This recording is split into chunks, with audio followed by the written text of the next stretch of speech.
그때 나는 이미 대학생이었다. 처음 선생님 집을 찾아갔을 때에 비하면 훨씬 어른스러워졌다. 사모님과도 꽤 친해진 뒤였다.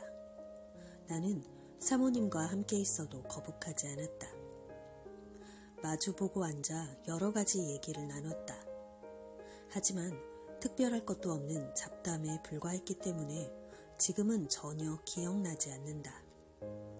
다만 그중 한 가지 뇌리에서 떠나지 않는 말이 있었다. 하지만 그 얘기를 하기 전에 먼저 말해두고 싶은 것이 있다. 선생님은 대학 출신이었다. 그건 나도 처음부터 알고 있었다. 하지만 선생님이 아무 일도 하지 않고 놀고 있다는 사실은 도쿄에 돌아와서 시간이 좀 흐른 뒤에야 비로소 알게 되었다. 그때 나는 어째서 아무 일도 안 하는지 의아스러웠다. 선생님은 세상에 이름이 전혀 알려지지 않은 사람이었다. 그랬기 때문에 선생님의 학문이나 사상에 대해서 경의를 표하는 사람은 선생님과 밀접한 관계를 맺고 있는 나 이외에는 있을 리 없었다. 나는 그 점이 아쉽다고 말했다. 그러면 선생님은 나 같은 사람이 사회에 나가 목소리를 내는 건 죄송스러운 일이다 라고 대답할 뿐 더 이상 들으려고 하지 않았다. 나한테는 그 대답이 겸손하다 못해 도리어 세상을 냉소적으로 보는 듯하게도 들렸다. 실제로 선생님은 가끔 옛 동창생 중에서 지금 유명인사가 된 사람들의 이름을 열거하며 신랄하게 평하곤 했다. 그래서 한 번은 노골적으로 그 모순을 이러쿵저러쿵 지적해 보았다. 반항하는 의미에서라기보다 선생님 같은 사람을 세상이 모르고 있다는 사실이 안타까웠기 때문이다. 그때 선생님은 가라앉은 어조로 아무튼 난 사회에 나가 활동할 자격이 없는 사람이니 어쩔 수 없지 라고 대꾸했다.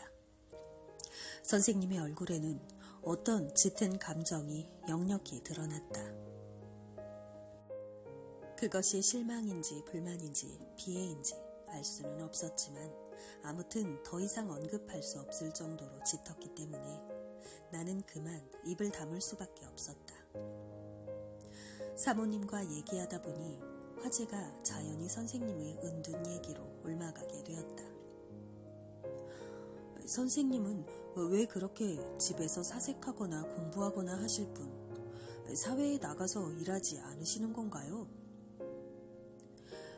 그 이는 안 돼요. 그런 일을 싫어하시거든요. 말하자면 그런 일은 의미가 없다고 판단하신 걸까요? 판단했는지 판단하지 않았는지 그거야 난 여자라 잘 모르겠지만 아마도 그런 건 아닐 거예요. 그래도 무슨 일인가 하고 싶겠죠. 그러면서도 못하는 거고요. 그래서 안쓰럽답니다.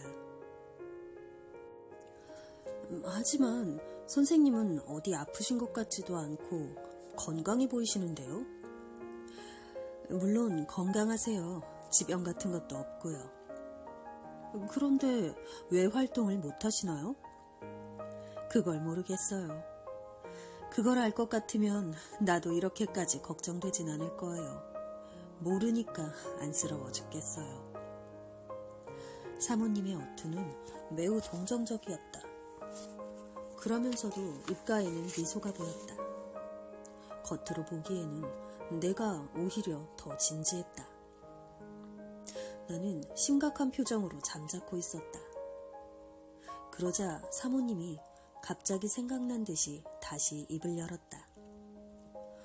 젊었을 땐 그런 사람이 아니었어요. 젊었을 때는 지금과는 아주 달랐죠. 그랬는데 그 사람이 완전히 바뀌어버린 거예요. 젊었을 때라니 언제를 말씀하시는 거죠? 하고 내가 물었다. 학창시절이요. 학창시절부터 선생님을 알고 지내셨어요? 순간 사모님의 얼굴은 발갛게 물들었다. 사모님은 도쿄 사람이었다. 그건 진작부터 선생님이나 사모님한테 들어서 알고 있었다. 사모님은 사실은 혼혈이지만요 라고 말했다. 사모님의 아버지는 도토리인가 어딘가 출신이었고 어머니는 도쿄가 아직 에도로 불리던 시절 이치가야에서 태어났기 때문에 농담조로 그렇게 표현한 것이다. 그런데 선생님은 전혀 방향이 다른 니가타현 사람이었다. 그러므로 만약 사모님이 선생님의 대학 시절에 알게 되었다고 한다면 동양 사람이라 아는 사이가 된 게 아니라는 것만은 분명했다. 하지만 얼굴이 발그레해진 사모님은 더 이상 얘기하고 싶지 않은 것 같아 나도 더 깊이는 묻지 않았다. 선생님을 알게 된 후부터 돌아가실 때까지 나는 꽤 여러 가지 면에서 선생님의 사상이나 정조를 접해왔지만 결혼 당시의 상황에 대해서는 거의 들을 수가 없었다. 나는 그 점에 대해서도 때로는 선의로 해석해보기로 했다. 선생님은 연배가 있으니 젊은이에게 추억의 연애담 같은 걸 들려주기 멋쩍어 일부러 삼가는 거라고 생각한 것이다. 때로는 안 좋게도 해석했다. 선생님뿐만 아니라 사모님도 나에 비하면 한 세대 전의 관습 속에서 자랐기 때문에 연애 얘기에서는 자신을 솔직하게 열어보일 용기가 없는 거라고 말이다. 하긴 양쪽 다 내 추측에 지나지 않았다. 그리고 어느 쪽 추측이든 그 배경에는 두 사람이 결혼에 이르는 과정에 화려한 로맨스가 있었을 거라는 가정이 있었다.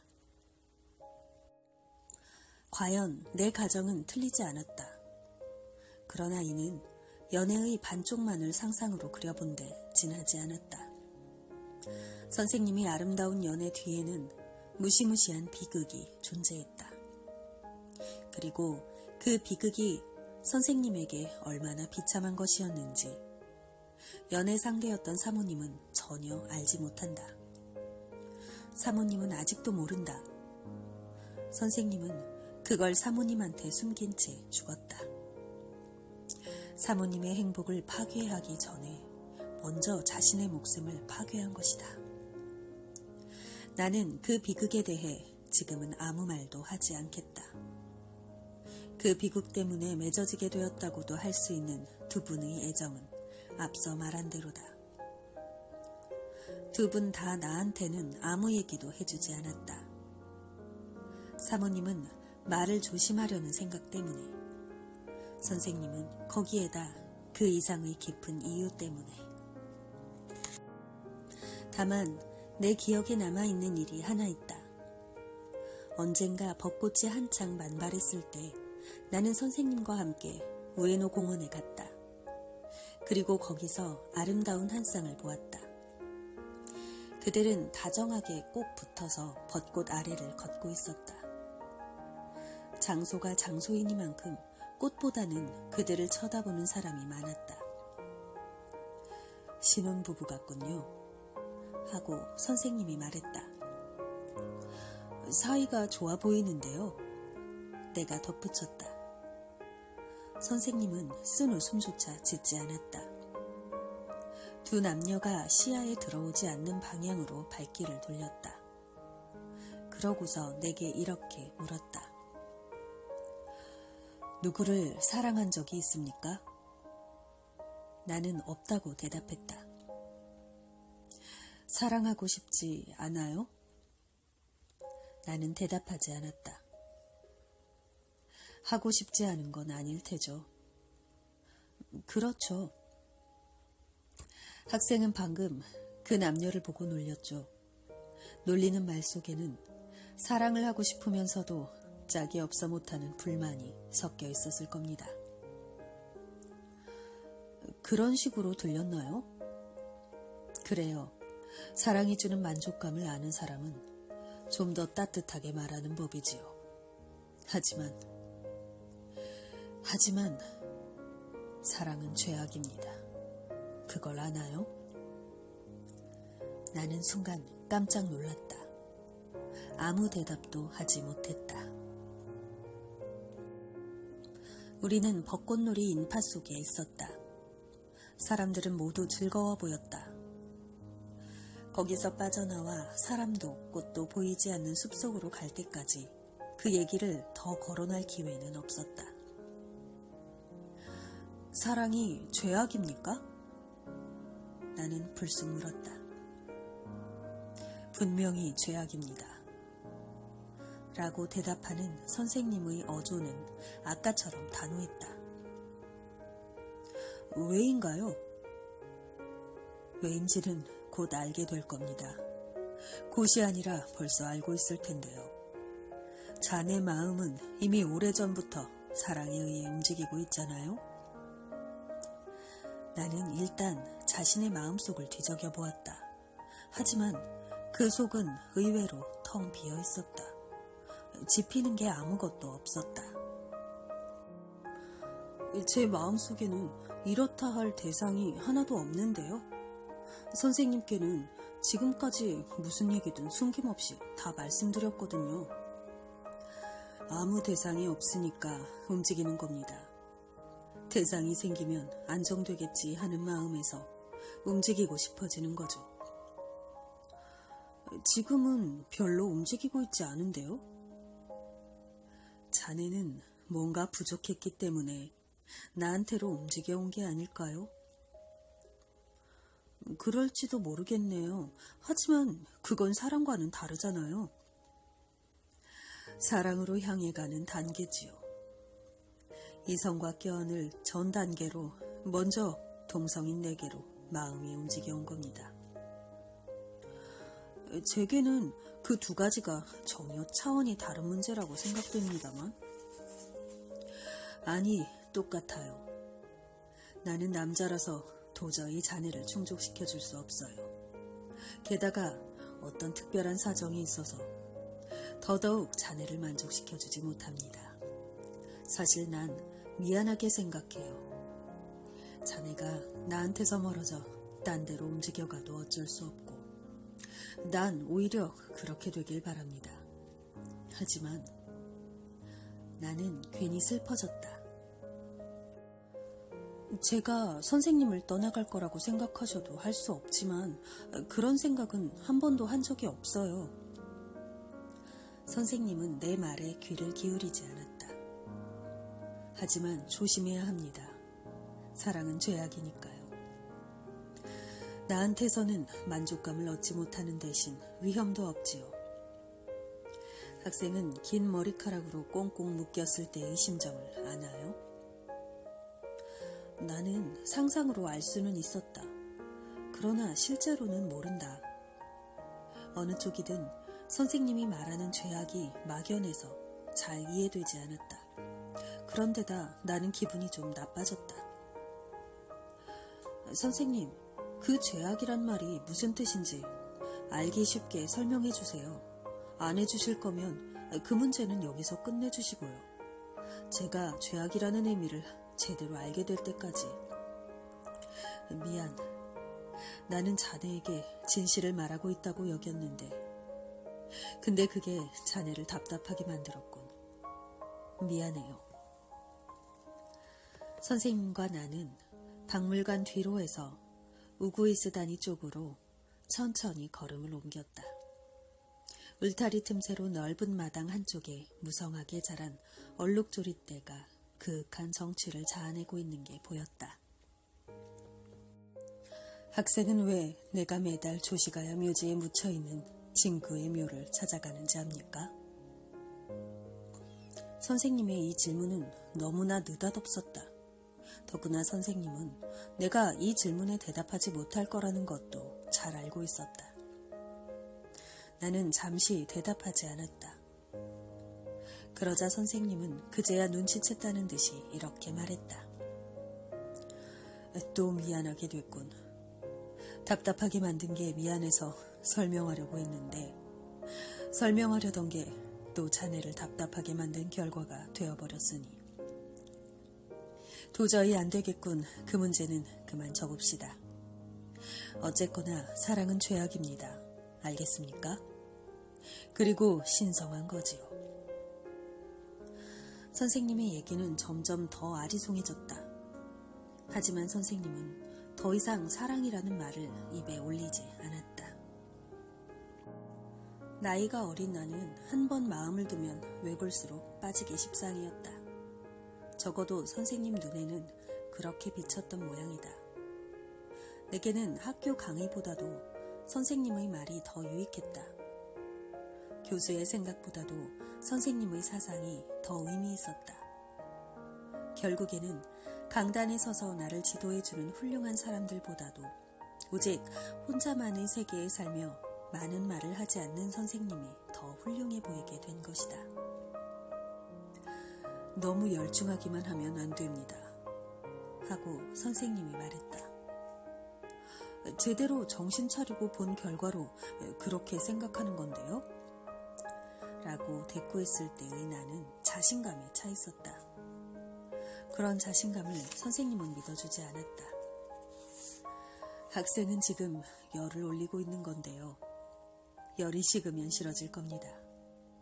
지금 자네가 나를 그만큼 생각해주는 게 부담스럽게 느껴져요.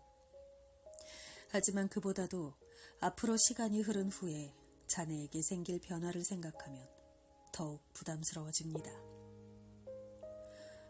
제가 그 정도로 경박한 인간으로 보이십니까? 그 정도밖에 못 믿는다는 말씀이세요? 안타깝게 여기는 거지요. 안타깝지만 믿을 수는 없다는 말씀이신가요? 선생님은 답하기 어려운 듯 뜰 쪽으로 고개를 돌렸다.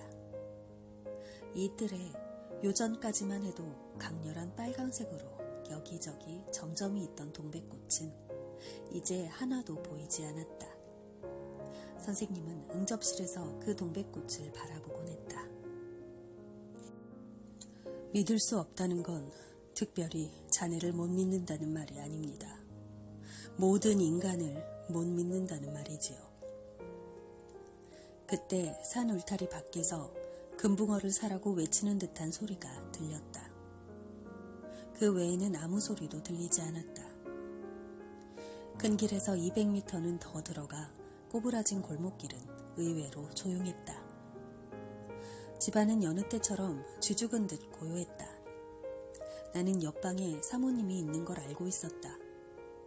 말없이 바느질이든 뭐든 하고 있을 사모님 귀에 내 말소리가 들릴 거라는 것도 알고 있었다. 하지만 나는 그 사실을 까맣게 잊고 말았다. 그럼 사모님도 못 믿으십니까? 하고 선생님에게 물었다. 선생님은 약간 불안한 표정을 짓더니 직접적인 대답을 피했다. 나는 나 자신조차 믿지 못합니다. 말하자면 스스로 자신을 믿지 못하기 때문에 다른 사람도 못 믿게 돼버린 거지요. 그런 자신을 저주하는 수밖에 도리가 없어요. 그런 식으로 생각하시면 세상에는 믿을 게 하나도 없잖아요. 아니, 생각한 게 아니에요. 실제로 겪었지. 그 일을 겪고 나서 놀랐습니다. 그래서 무서워진 거죠. 나는 그 얘기를 좀 더 하고 싶었다.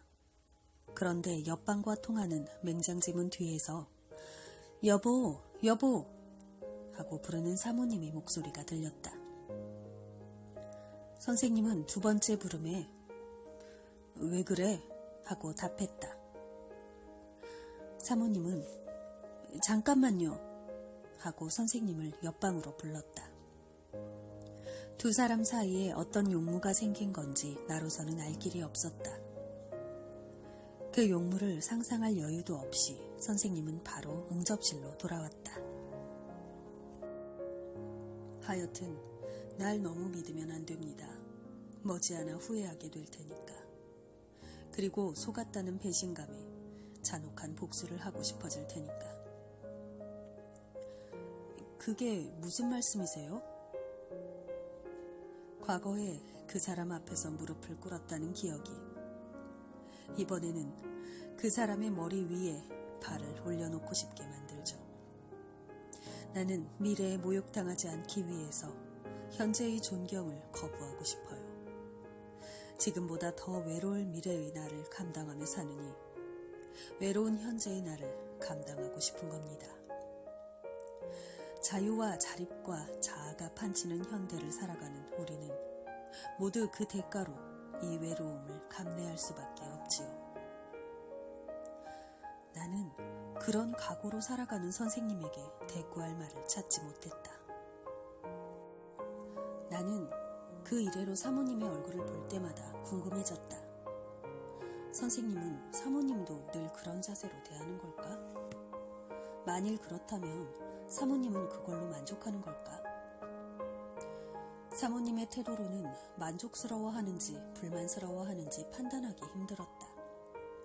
그럴 만큼 가까이에서 사모님을 접할 기회가 없었으니까. 그리고 사모님은 내가 만날 때마다 한결같았으니까. 마지막으로 선생님이 있는 자리가 아니면 좀처럼 사모님을 볼 수 없었으니까. 그 밖에도 의문점은 더 있었다. 인간을 향한 선생님의 그런 각오는 어디에서 나온 걸까? 오직 냉철한 눈으로 자신을 성찰하거나 현 시대를 관찰한 결과일까? 선생님은 앉아서 생각하는 류의 사람이었다. 선생님 정도의 머리만 있으면 가만히 앉아서 세상을 생각해도 저절로 그런 사고방식을 얻게 되는 걸까? 그렇게만 생각되지는 않았다. 선생님의 각오는 살아있는 각오 같았다. 불에 타서 뼈대만 남은 석조 가옥과는 달랐다. 내 눈에 비치는 선생님은 분명히 사상가였다. 하지만 그 사상가가 도출해낸 결론의 이면에는 강렬한 사실이 깔려있는 듯했다. 자신과는 거리가 먼 남의 사실이 아니라 자기 자신이 통절하게 맛본 사실, 피가 끓어오르거나 맥박이 멈출 만한 사실이 내재되어 있는 듯했던 것이다. 이건 내 맘대로 추측한 게 아니다. 선생님 본인이 이미 그렇다고 고백한 바 있다. 다만 그 고백이 뭉게구름 같았다.